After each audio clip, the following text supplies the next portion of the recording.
आपके साथ मैं हूं अर्पिता आर्या। कोरोना वायरस महामारी की दूसरी लहर की डरावनी रफ्तार के बीच प्रधानमंत्री नरेंद्र मोदी ने देश भर में ऑक्सीजन की किल्लत से संबंधित हालात पर एक अहम बैठक की। प्रधानमंत्री ने देश भर में ऑक्सीजन की सप्लाई और उसकी उपलब्धता को बढ़ाने को लेकर हालात की समीक्षा की।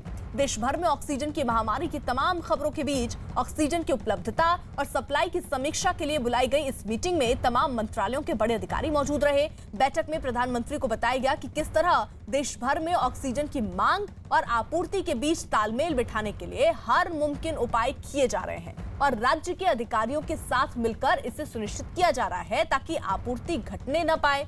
पीएम ने जोर देकर कहा कि मंत्रालयों और राज्य सरकारों के बीच तालमेल सुनिश्चित करना महत्वपूर्ण है। अमिताभ सिन्हा हमारे साथ हमारे सहयोगी इस वक्त जुड़ चुके हैं। अमिताभ, प्रधानमंत्री नरेंद्र मोदी की उच्च स्तरीय बैठक, किस तरीके के दिशा निर्देश इसमें दिए गए और इस बैठक के बाद कितनी उम्मीद लगाई जाए जो दिक्कतें अस्पतालों में हो रही हैं ऑक्सीजन की कमी से वो दूर होंगी? देखिए, दिक्कतें हैं और जिस तरह से किल्लत बढ़ गई थी और अस्पतालों को चिंता थी कि कुछ घंटों में उनकी ऑक्सीजन का जो भी अवेलेबल रिकॉर्ड है वो सब समाप्त हो जाएगा। इसको लेकर प्रधानमंत्री भी खासे चिंतित थे। उन्होंने एक बहुत बड़ी महत्वपूर्ण बैठक अभी बुलाई है। इसमें तमाम मंत्रालय, चाहे वो रेलवे के हों, चाहे सरफेस ट्रांसपोर्ट के हों, होम मिनिस्ट्री की हों, तमाम आला अधिकारियों की अभी बैठक ली है। 2-3 चीजें उसमें खुलकर सामने आई हैं। उसमें मैं आपको बताना चाहूंगा, पहला कि कैसे ऑक्सीजन की सप्लाई बढ़ाई जाए पिछले कुछ हफ्तों में जिसकी किल्लत हो गई है। इसके लिए प्रधानमंत्री ने 3 स्पष्ट निर्देश दिए हैं। सबसे पहले उन्होंने कहा है कि पहले एक तो प्रोडक्शन बढ़ाया, जितने भी यूनिट्स हैं मैन्युफैक्चरिंग यूनिट्स, वहां प्रोडक्शन बढ़ाया जाए।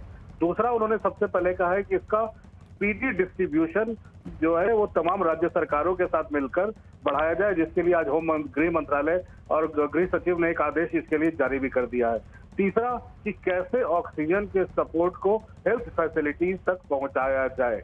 ये 3 चीजें हैं जिसके लिए प्रधानमंत्री ने बहुत विस्तृत रूप से चर्चा की है तमाम अधिकारियों के साथ। और जो सुझाव है उसमें सबसे बड़ा सुझाव है कि इसके ट्रांसपोर्टेशन को कैसे तेजी लाई जाए, इस पर प्रधानमंत्री का खासा जोर रहा था। और उसमें भी प्रधानमंत्री ने कहा है कि ऑक्सीजन टैंकर्स को रेलवे के द्वारा, क्रायोजेनिक टैंकर्स जो हैं उनको एयरलिफ्ट किया जा रहा है, जो खाली हो जा रहे हैं उनको वापस प्लांट तक। ये तमाम चीजें हैं जिनको स्पीडी, जिसको कहा जाए स्पीडी तरीके से, बहुत तेज तरीके से अस्पतालों तक और राज्यों तक पहुंचाई जाए। प्रधानमंत्री की चिंता यही थी क्योंकि किल्लत बहुत बढ़ रही है। अमिताभ, देखिए यहाँ पर जरा ये भी जानकारी अगर आपके पास हो तो हमारे दर्शकों तक पहुंचाइए कि ये भी खबरें आ रही थी कि ऑक्सीजन की सप्लाई जो है उसमें तो दिक्कत आ ही रही है। एक जगह से दूसरी जगह ऑक्सीजन पहुंचने में बहुत टाइम लग रहा है जिसकी वजह से किल्लत बढ़ी है। हमारे पास पर्याप्त ऑक्सीजन है, सिर्फ सप्लाई में प्रॉब्लम है या ऑक्सीजन की भी कमी अब हो रही है?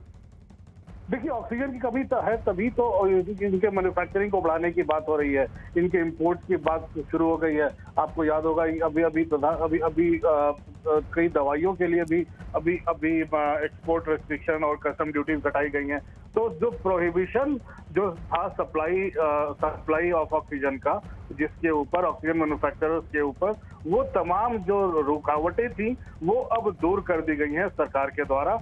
तो सरकार को उम्मीद है और प्रधानमंत्री ने जिस तरह से बैठक ली है इसके ट्रांसपोर्टेशन को लेकर, इसको राज्य सरकारों तक पहुंचाने के लिए और राज्य सरकारों के माध्यम से अस्पतालों तक पहुंचाने के लिए, इन तमाम मुद्दों पर चर्चा की गई है। लॉजिस्टिक्स पर ज्यादा चर्चा हुई है आज की बैठक में और प्रधानमंत्री ने उन सब बाधाओं को दूर करने के लिए निर्देश दिए हैं तमाम अधिकारियों को, जो राज्य सरकारों के साथ मिलकर काम करेंगे। जो होर्डिंग कर रहे हैं उनके खिलाफ सख्त कार्रवाई करने की हिदायत प्रधानमंत्री ने भी दी है। तो देखिए, एक महत्वपूर्ण बैठक और यहाँ पर इस बैठक में कई चीजें कही गई हैं कि किस तरीके से राज्य सरकारों के साथ तालमेल बैठाई जाए और यहाँ पर बहुत सारी महत्वपूर्ण चीजों पर अभी भी चर्चा हो रही है। और इसी बीच एक बड़ी खबर आ रही है, कोरोना की दूसरी लहर की डरावनी रफ्तार के बीच राजधानी दिल्ली के तमाम अस्पतालों में ऑक्सीजन की बेतहाशा कमी हो रही है और ऑक्सीजन के लिए तमाम अस्पताल हर तरह के उपाय करने को मजबूर हैं।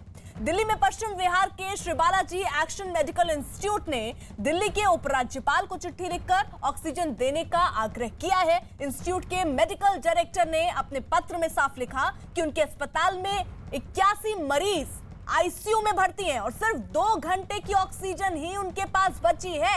ऐसे में अगर जल्दी ऑक्सीजन का इंतजाम नहीं हुआ तो उन्हें मजबूरी में तमाम जो मरीज हैं उनको डिस्चार्ज करना पड़ेगा। दिल्ली के उपराज्यपाल के अलावा दिल्ली के मुख्यमंत्री और स्वास्थ्य मंत्री को भेजी अपनी चिट्ठी में इंस्टीट्यूट ने कहा कि 19 अप्रैल से उन्हें ऑक्सीजन की सप्लाई नहीं मिली है।